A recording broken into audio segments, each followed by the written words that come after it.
Hey everybody, this is B Knight, and welcome to the very first Star Labs Confidential livestream. As today, me and my guest Michael Byrnes here are going to talk about DC's latest film, Shazam! Fear of the Gods. First off, I want to say thank you, Mike, for taking your time to be here. Thanks for inviting me. I appreciate it. Always a pleasure. So, were you always a fan of Shazam, or Captain Marvel as originally called when he came about in the comics? Yeah, I remember watching it back in the 70s. There was a TV show where Billy Batson and an elderly man would drive around in an RV and get into adventures, and he would step out and yell Shazam and fly off. So that's what kind of got me interested in the show, and the character, and which they kind of paid homage to in the show, because Mark Gray, the guy who played Billy Batson, showed up. I'm like, hey, look, it's Billy Batson. So there he is. And I don't know if anybody caught it, but the RV was in there too.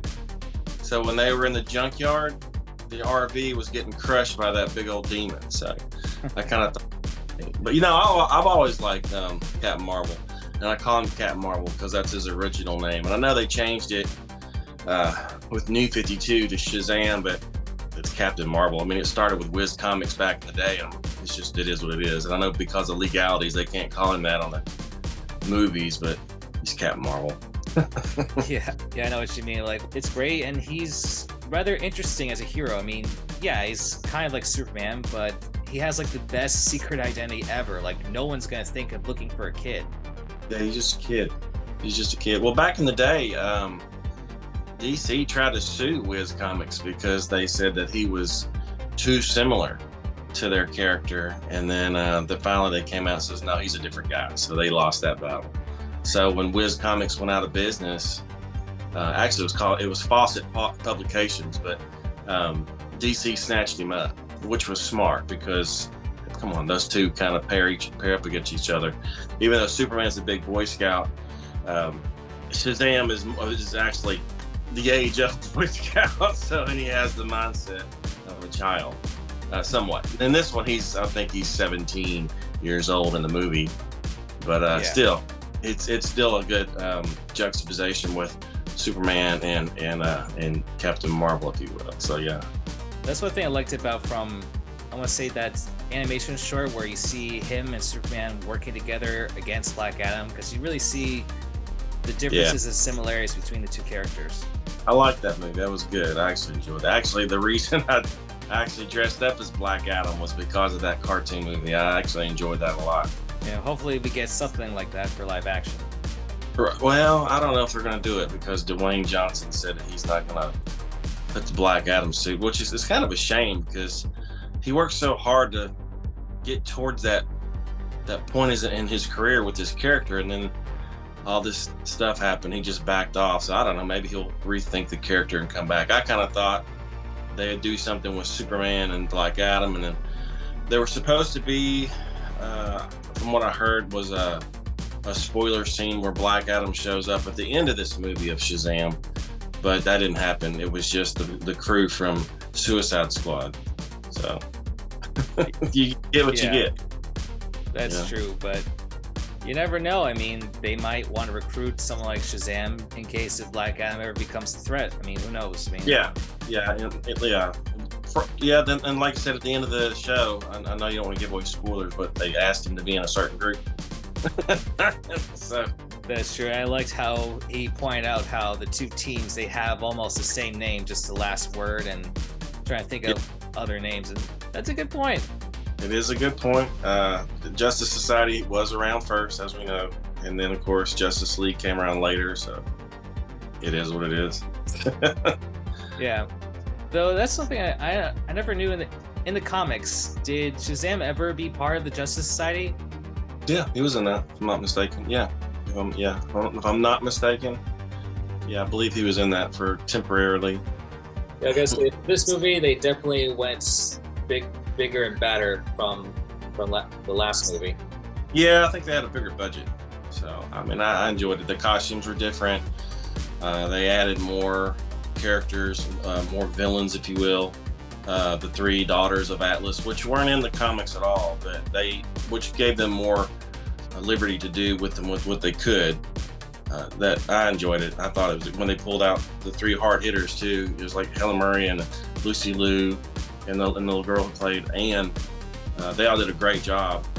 That's true, because I felt like it was more fitting for someone like Shazam because their father is part of the I think the word is anagram for Shazam, so it makes sense that you kind of face up against pretty much gods or demigods or however. Yeah. Atlas. Right, that's the first A, right? Yeah. The second one was Achilles. Had to look at it.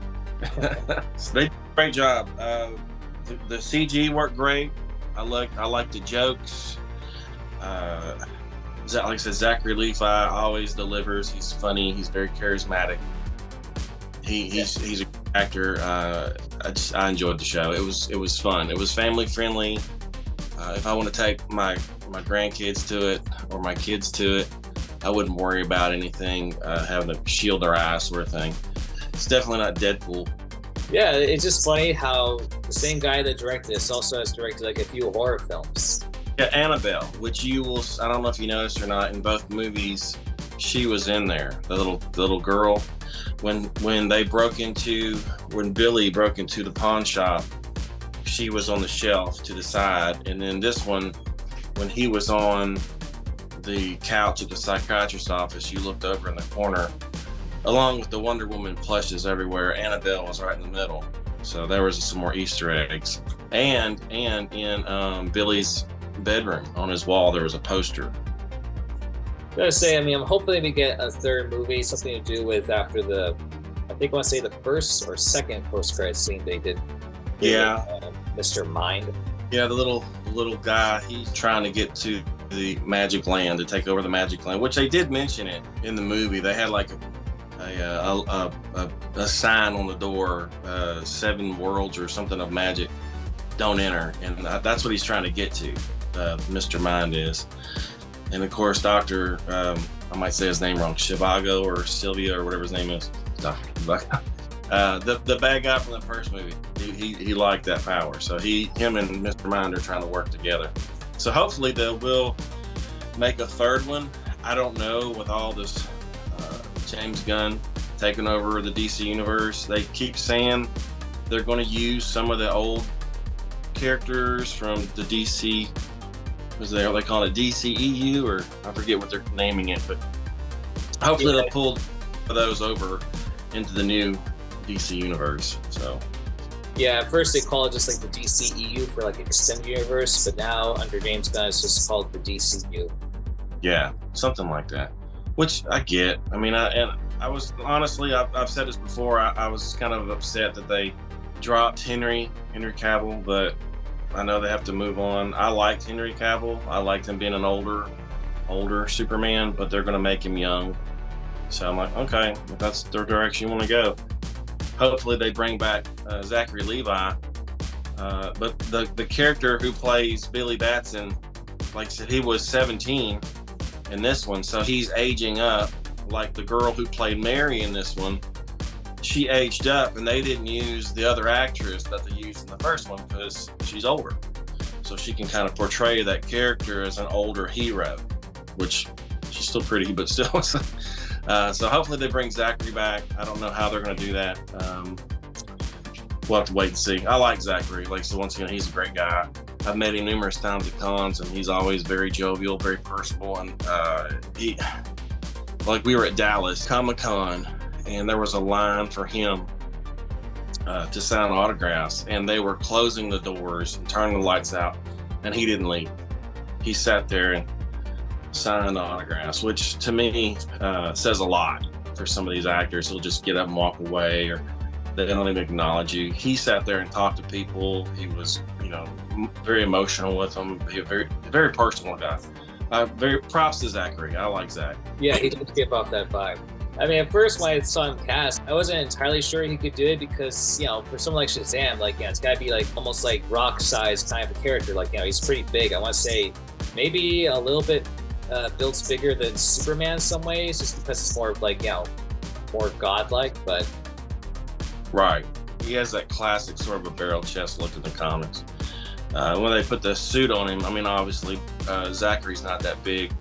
The first suit in the first movie was kind of obvious. It was like, we know it's a suit. The second suit in this new movie, I think they did better. I liked it better. It looked like it flowed better and it felt better to me. They looked comfortable in it. But sometimes you can tell that the actors aren't comfortable in some of those suits. Where in this one, he just looked more comfortable. Plus, it didn't look, for example, his arms, his shoulder was like way the hell out of here. In the first, it was more tailored down. Yeah, although I did like the texture from the first suits. Definitely. And mind you, the first one, it looked like a nightlight on his chest with the lightning. And I get what they're doing. It looked fun. And then the second one, it was just sort of subtle. It sort of lit up a little bit. And mind you, when he was in the dome in the second one, it lit up, which was cool. And I think they all lit up anyway. As far as all 6 of those kids being a Shazam, that was entered during the New 52 era. So before that, there weren't 6 kids. There was only Captain Marvel and Captain Marvel Jr. and then Mary Marvel. Well, there was Uncle Dudley. Was it Dudley, the uncle who came out? Yeah. He was there. So there was those people, but there was never just 6. And I liked it in one of the shows. I think it was one of the cartoons, Flashpoint. When they said Shazam, they all became one. It was just one person standing there. There wasn't 6. Yeah, I think they called him like Captain Thunder or something. Yeah, so I was like, oh, they should have called him that in this movie, since they can't call him Captain Marvel. But It's just funny how like they went with that for Flashpoint, and then after that they decided just to go with, everyone gets a superpower. Yeah, which was fun. I like the Darla character. She's cute. Of course, mind you, she's a little girl. Freddie, he's fun. Of course, Billy, and then when Darla, I don't know if you noticed this or not, when she found that little kitten in the movie, she called him Tawny. I went, oh, there's the cat. So that was a throwback to Tawny the Tiger in the comics, which I thought they were going to make the foster parent. I think his name's Anderson Cooper. I think is his name, is the actor. I asked him when he was here in Shreveport. I asked him, "Are you going to be Tawny the Tiger?" He goes, "I don't know. I'd like to be." I was like, "Okay." So they didn't go that way. I thought they were going to. They didn't do that. So it is what it is. Oh, well, I guess they want to add like a magical tiger guardian Well, or something. throughout the whole show, if you look in the back, there's like tigers, like there's stuffed animal tigers. They got little tiger emblems right here. So there was a tiger presence, but they didn't make the actual tiger come out. Like remember in the cartoon with Superman and Shazam and Black Adam, the bum, he was the tiger. He was his protector. So I was like, all right, well, where's this guy at? So he was kind of important in the Shazam lore, in my opinion, and they didn't show him out. So I was waiting to see that. I thought that'd be a new addition to it, but they didn't do that. Only just a little kitten. So maybe he'll be, if they do a third one, maybe the kitten will grow into a tiger. I don't know, it's magic. True. I mean, we got like a magic pen called Steve. Magic pen named Steve. Yep, that's new. Should have called him Google. Because that whole line read with S.T.A.R, I think that's Helen Mirren's character, like that was just hilarious. How Steve was writing every word they said in the letter. Like that just got me bawling. Especially for her to be reading it, because she's such a classic actress, and that was funny to see that. I was like, that's hilarious. Like I said, they didn't skimp on great actors and actresses in this show. They did a great job, and I'm a big fan of Lucy Liu. And then when she showed up, I'm like, yeah, that definitely surprised me how she became like the final bad guy. I figured it'd be more Helen Mirren's character. yeah, because she's older. But I want to say it's the middle child syndrome. Yeah, plus that dragon design. Like I think that's one of the best dragon designs I've ever seen, even with its power, like how it petrifies people in their fears. Right. And it was wood, which I really didn't catch until he mentioned it. I kept looking at it going, what is that? Because the lights from his I guess power breath, if you want to call it that, was so blinding. You really couldn't see what texture it was until Zachary said, "Oh, and you're made of wood, strong flex." And I was like, "Oh yeah, I guess it is wood." But it took me a second because I was looking at other things because there's so much going on with all the ghouls and the minotaurs and things showing up. You're trying to keep up. There's a lot going on in that movie. Yeah, there is. It's like not so much as I guess the family things as more as with trying to stop this threat. Yeah, and then of course the unicorns are the toughest creatures that they're scared of. I was like, well, okay. I just knew someone was going to bust out with a My Little Pony joke or something, but then they brought the rainbows with the Skittles, and I was like, taste the rainbow, and sure enough, she said it, taste the rainbow. I was like, oh, well, there you go, you got it. So I know that's probably one of the funniest and silliest advertisements I think any company has ever done. Yeah, I enjoyed it. They, from what I understand, they played off the scenes first, and then they had to call Skittles to get permission. Hey, you mind if we use you in this movie? Which would be silly. That's kind of like back in the day when E.T. was around. They didn't give M&M's permission, so they had to use Reese's Pieces. I don't know if you knew that or not. So yeah, it's like M&M's threw that out the window. That opportunity. It's like, yeah. Thing. That I did not know. Yeah. Things you learn over the years, all this useless knowledge that I have of comics and movies and whatnot. So what did you think of bringing Wonder Woman into this movie? I enjoyed that. I always liked seeing Gal Gadot too. That was the thing, that scene kind of threw me a little bit.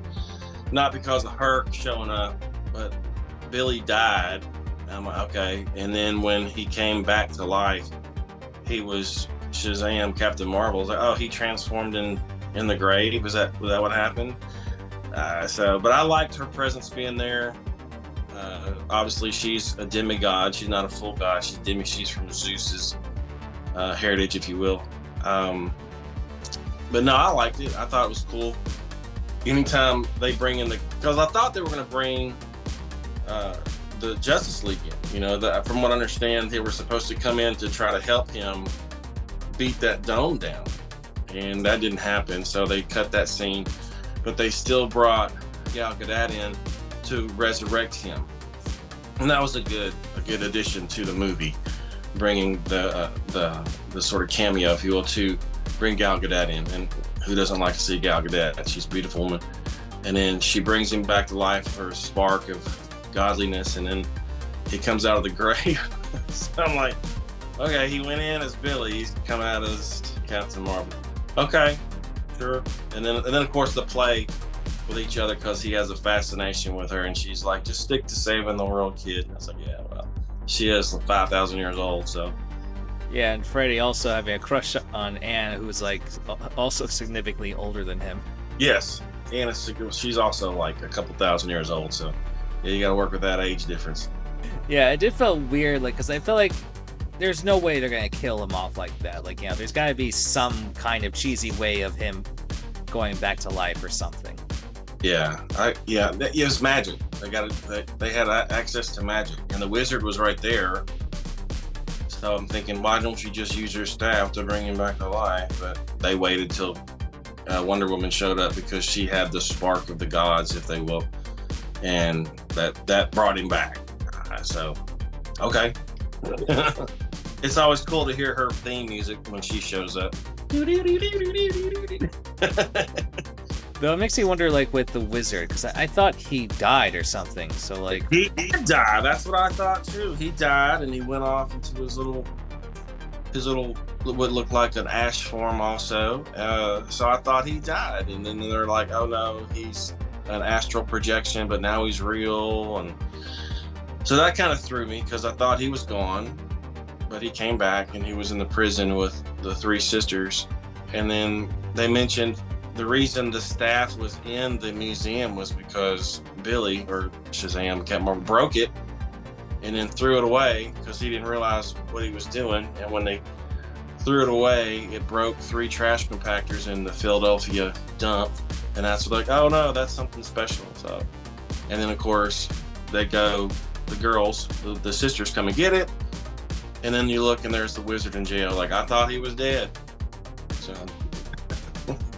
I don't know. Oh, it was hilarious seeing his face on Wonder Woman's body. Right, you're right.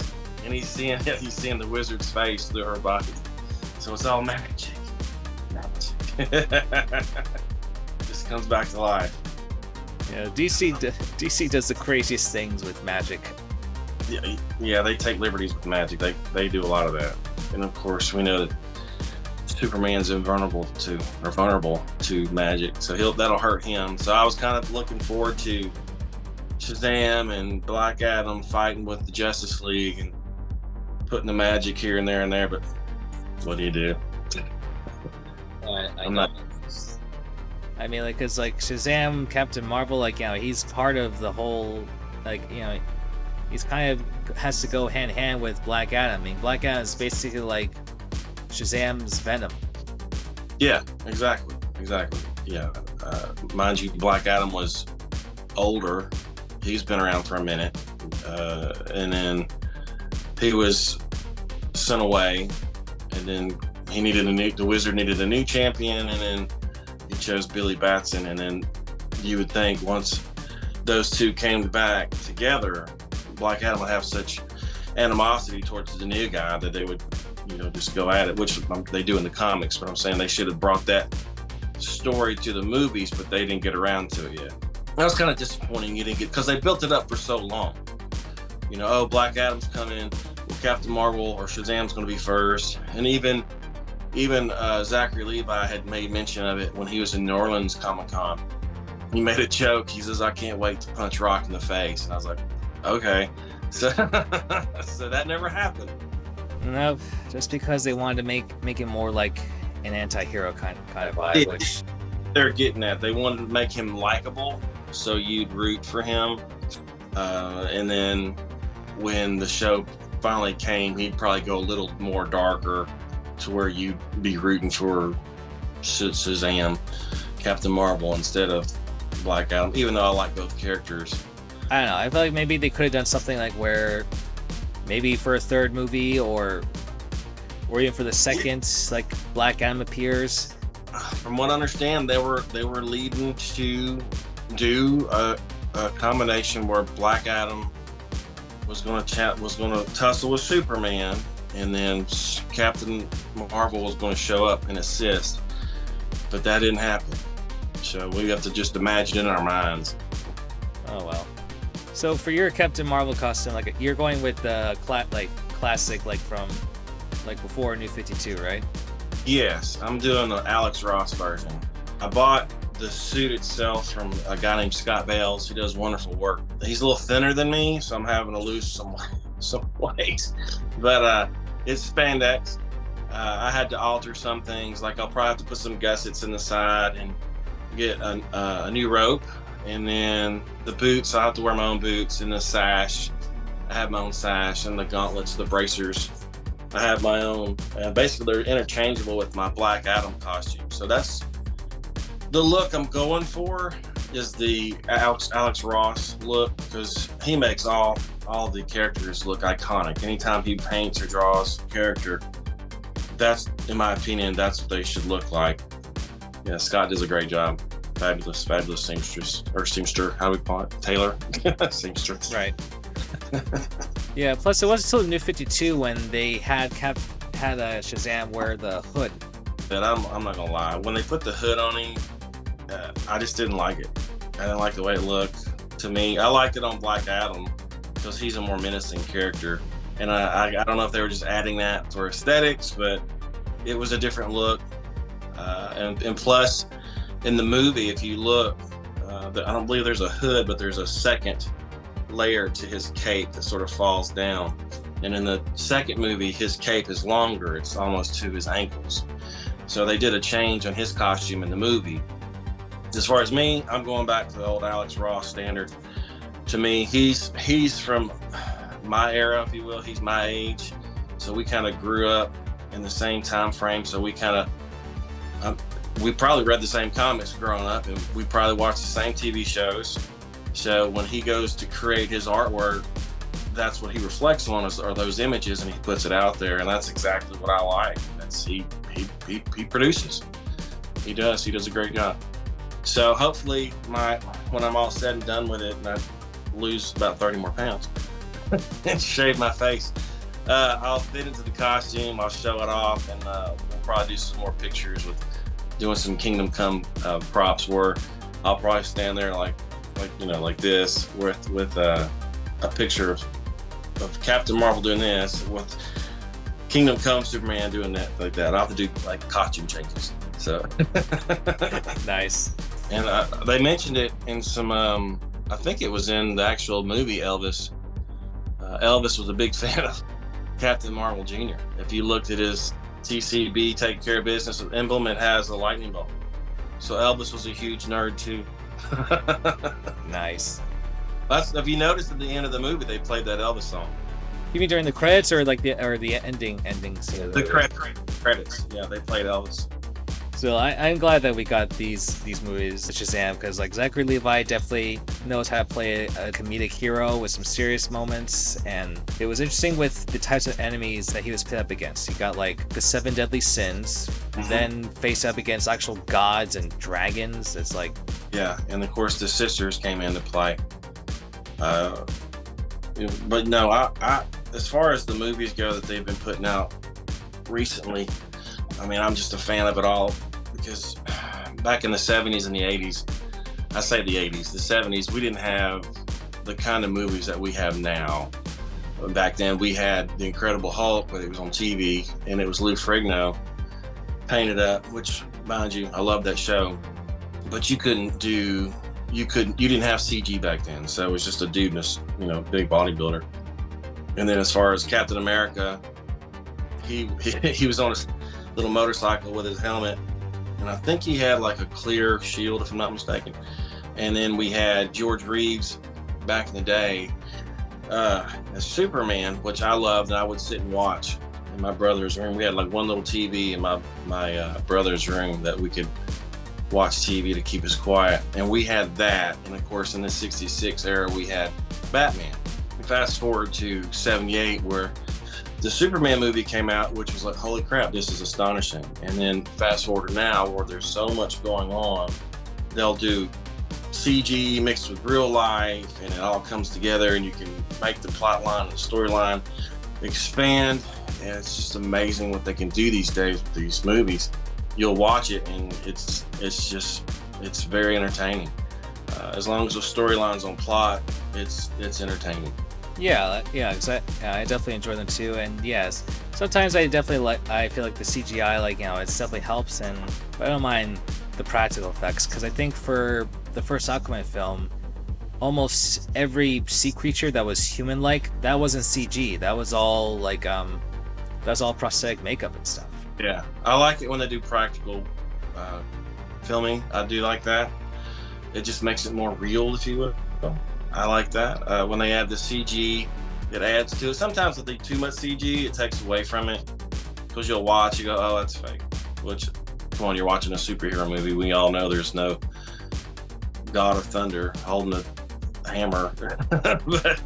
And can you believe a dude can fly? And there he is. But the movies make you believe they can fly, and you'll believe the man's a superhero for real. So that's what it is when these movies take you out of your present situation, from whatever's going on in your world, in your life.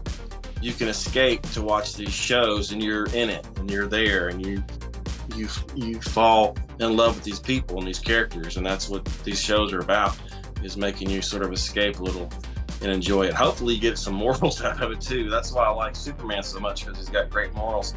So I was like, hey, I can learn something from this dude. So some of these movies, they help.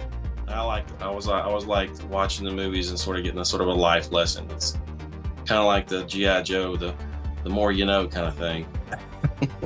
Yeah, I felt more of that with the first Shazam movie, because they did something unique with Billy's story, how he just wants to find his family, just wants to get a clear understanding. See, that kind of bothered me when the whole mom just blew him off. I was like, you found your mom, and she's like, oh, I gotta go. I'm like, what? So that kind of threw me, but because in the comics, his parents were scientists and they died, and then of course he got the powers of Shazam. But when they did the whole storyline with the mom lost him at a fair, and then when he finally found her, she didn't want nothing to do with him. What? What? And of course, they said his dad was in prison, so we haven't met that character yet. So if they do a 3, maybe he'll show up. That could work, but that's something I want to touch base with you, because I hear from several fans, people aren't happy with the fact that Billy's like, you know, about 18-ish, and even when it comes to like whenever he's Billy or Shazam, it's like totally different like personalities, like almost like 2 separate people, even though that was, yeah, I was with this movie, the guy who played Shazam, what's his name? Adam Asher, is that his name? Adam? I want to say Ashton or Aster. Yeah, he's a great actor, but when he played Billy, he seemed more distraught than what Billy in the comics or the movie or the cartoons was usually like. Because even though he had a bad luck, if you will, in life, like his parents died, he's homeless, this kind of thing, he was always upbeat. He was always an upbeat character. And then when he changed into Shazam, you know, oh, I'm happy now. I'm a happy guy. I'm Zachary Levi. Here come the jokes. Whereas this actor and who played Billy Batson, he always seemed a little distraught, you know, a little depressed, if you will. But maybe that was the power of Shazam making him happy. I don't know. It was like a magical Zoloft pill. I don't know what was going on there. But he seemed like 2 different people. However, with Freddy's character, the guy who played, which they did great casting for, by the way, Freddy young and Freddy old, they had similar personalities. Their personalities were similar. And then Zachary Levi even said he didn't even apply for Captain Marvel, for Shazam. He applied for the spot for Freddy because he wanted to be the more jovial guy. He wanted to be the funny guy. But they liked him for Shazam instead. So he got a call back, and it's like, we like you for Shazam instead of Freddy's character. That's what he said at Comic-Con, at least. Yeah, I remember hearing about that, I think around the time of the first movie, but yeah, I feel like even the movie kind of explained that, how I think Freddy said was like, in the first movie, it was like superhero syndrome, and I guess so it's like, for someone like Billy to get these powers, it could be kind of like a drug, and I think it kind of makes sense, because in the context of the story, Billy was abandoned by his family and feels like he's not special, but when he gets these powers, now he feels special. So it's like, yeah, he wants to do like whatever he wants, and he feels like, who can stop me? Right. And then of course he's on the psychiatrist's couch, and he's laying there, and actually he's a pediatrician. He's telling him he's got imposter syndrome. So yeah. So which Zachary Levi's a big proponent of therapy, by the way. He talked about, he said therapy helped him through, and that's probably what he wanted to interject into this character, that it's okay to go ahead and get some therapy. I don't know. Yeah, that's fine. Yeah, because man, it's a lot for a kid. Because I remember seeing a comic book image of, I guess, where Superman stormed the Wizard's Rock of Eternity, and was like, how could you let a kid handle that kind of power, all their responsibility and such? And then they exchanged some words. I forget exactly what they said, but then next page, we see like Billy in his own little apartment. 'Cause I think at that point he was still just living on his own, and Clark comes in and just then reveals his identity, and they just talk. And I don't know, I feel like that's powerful. That's something that I would like to see in live action, because Superman would be like the best mentor for someone like Captain Marvel. Yeah. Which they tried to, I want to say they tried that story similar on the Justice League story, where they talked about Captain Marvel, and Superman was doing things a little bit more aggressive than he normally was on this story. It was on the Justice League Unlimited, if I'm not mistaken, and Captain Marvel came and was doing stuff, and Lex Luthor was plotting against Superman as always, and then he built some city, and then Captain Marvel was trying to say, hold on, Superman, let's see what he's got to do. And then Superman tears up this whole new community that Lex built, and Captain Marvel was like, I used to look up to you, and now I don't because I'm done. And he walks out, and I'm like, oh yeah, well, you're getting a little dark there. that's what DC's doing to your characters. They're getting a little dark, and that's what kind of changes you into the Injustice characters, where they start doing even more bad things to other characters. So I enjoyed that stuff. I enjoyed the Justice League cartoons. Those were always my favorite.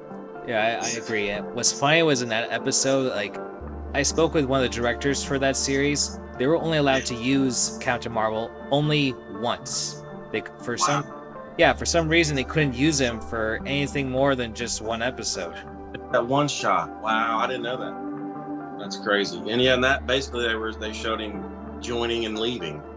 They brought him back in Young Justice, which I love Young Justice. And mind you, he's 10 years old.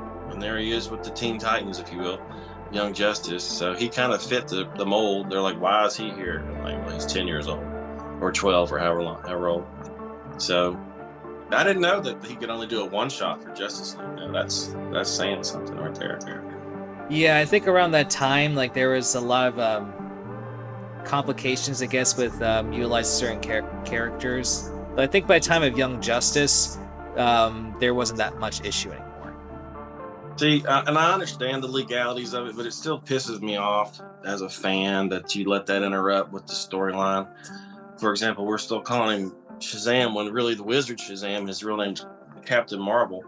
But you have to call him Shazam because the Marvel somehow got to the lawyers first to copyright his name, even though Shazam, Captain Marvel's been around since way before the Marvel's Captain Marvel. So that's, I don't know, it just kind of gets on my nerves. I get it, money's involved, I get it, but, be true to the story. Would you rewrite, 20,000 Leagues of Sea just because somebody bought it different? I don't know. It's just crazy to me. That kind of grinds my gears, if you will. Little Peter Griffin jab there. But yeah, it gets on my nerves when they basically take away from the storyline because legalities. And I get it, it's legal, but it's still, I'm not happy with it. But they're probably not please me anyway, so. Yeah. Plus, now that I think about it, with Young Justice for Captain Marvel, like, after season 1, we would see Billy being older, but he would still, like, need to transform still and look completely different as Captain Marvel.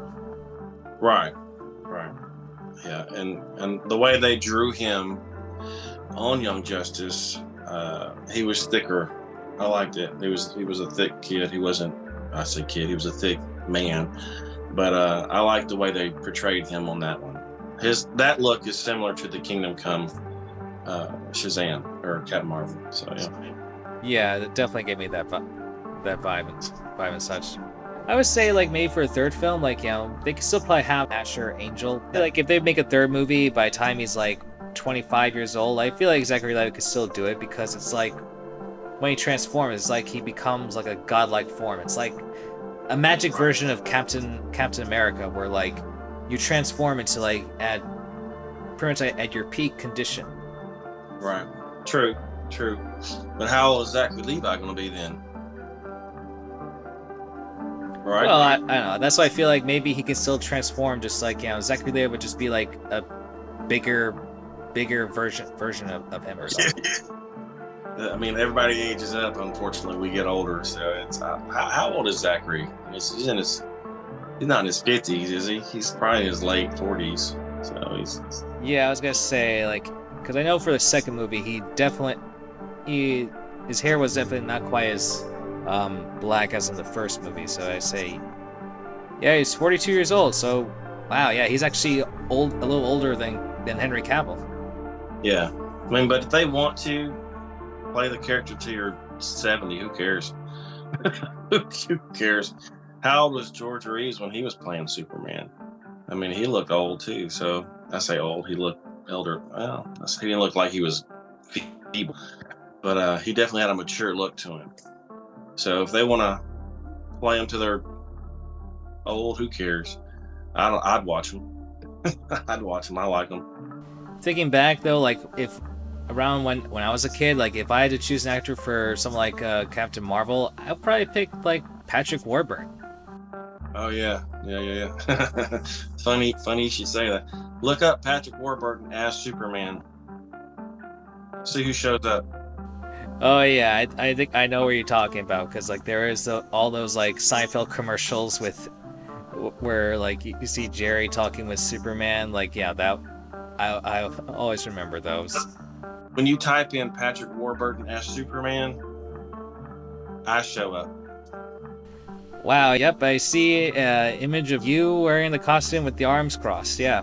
That's me. Yeah. So I kind of thought that was funny. Somebody thought that was him. I was like, all right, I'll take that as a compliment.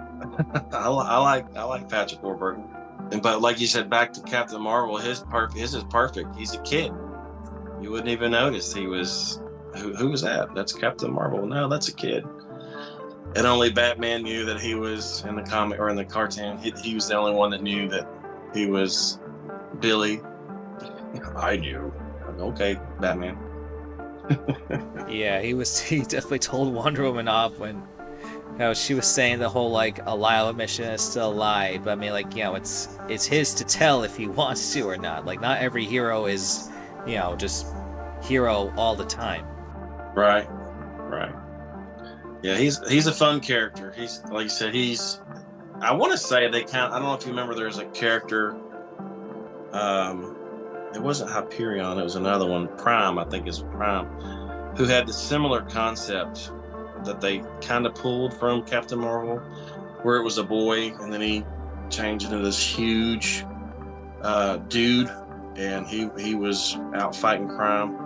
I think they kind of pulled that concept from Captain Marvel too.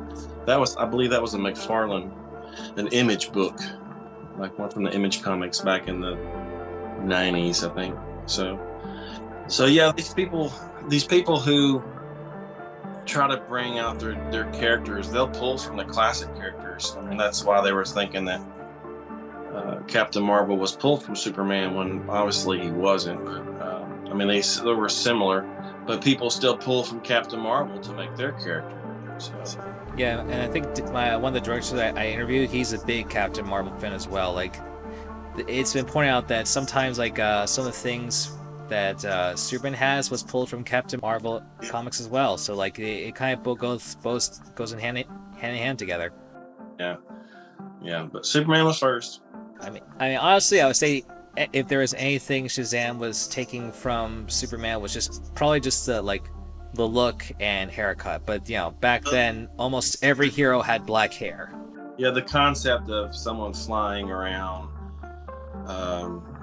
being a big guy, and fighting crime. It is what it is. But yeah, they probably borrowed that for sure. But then again, Captain Marvel was made from magic, with all the different gods. Superman was not. So they went different directions. Their costumes were different. And like I said, Wiz Comics and DC Comics were competitors. And then when Fawcett City Productions went out of business, as was it just Fawcett Productions? Anyway, when they went out of business, DC snatched him up and they acquired him, which, once again, smart move by DC. So bravo to them. They got a good hero. Yeah, Captain Marvel is definitely one of the more unique and best heroes DC has so far. Yeah, definitely. Even though he's a child, he's got a child mind, but that's what makes him fun. Kind of like the whole Tom Hanks kid TV show, the big TV show, or the movie. I mean, that's kind of like that, where he went from being a kid to an adult, but he still got the mind of a child, so he's having fun. And everyone doesn't realize that he's really a child mindset. So that's always had that comparison to those two things, the big movie and the Captain Marvel. Yeah, I definitely got that vibe with Shazam, because that's what people call it, basically a superhero version of Big. Yeah, I've heard people talk about it, which, like I said, I love that movie too. That was always fun. Well, I say that be our time for today. All right, man. Thank you again for being a part of this. Man, I appreciate you having me. Like I said, if you want to talk comics or movies anytime, just give me a holler, dude. And everyone stay super, and like Shazam said, family! Family! Guys, that was a signal! Thanks for tuning in, everybody. Click on the thumbnails to see the full live stream or more of my other videos. Be sure to like and subscribe for more content. This is BD Knight, signing off.